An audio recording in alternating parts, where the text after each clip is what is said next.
A grand entrance, a show of strength, an afternoon of sightseeing, and Elon being Elon. Here's everything you need to know about Trump's trip to China and a bunch of stuff you don't. First up, there was a huge welcoming ceremony with a military parade, some incredibly enthusiastic kids, and Trump appearing to salute the People's Liberation Army. Next, down to business. The US and Chinese delegations had plenty to discuss: trade, Tehran and Taiwan. But the king of the deal didn't actually make any deals. This trip was more about stabilising relations and ensuring hot-button issues like trade and Taiwan don't escalate. But Trump did bring a bunch of American executives who either have a strong interest in the Chinese market or Taiwanese manufacturing. There was the CEO of Apple, Nvidia, Goldman Sachs and Tesla's Elon Musk, who brought his son and didn't miss the chance to get some good content. Trump also brought Secretary of State Marco Rubio, who got around a ban on entering China after local authorities intentionally misspelt his name on his entry documents. Good thing too, he would have missed out on this really cool ceiling.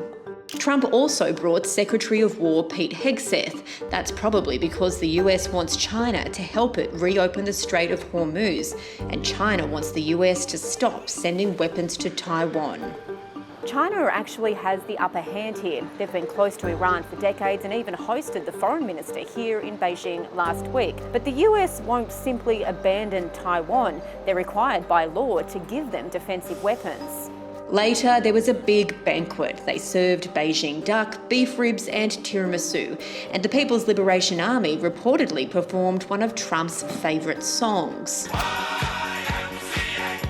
But behind these festivities is a difficult reality. China and US relations have been strained in recent years, and both countries are facing big economic challenges.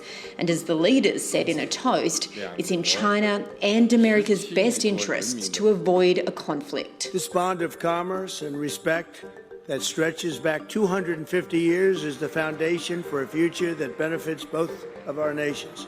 We agreed that China-US relations are the most important bilateral relationship in the world today. They can only be handled well and must not be messed up. The next morning, Xi and Trump met inside the CCP's secretive compound, Zhongnanhai.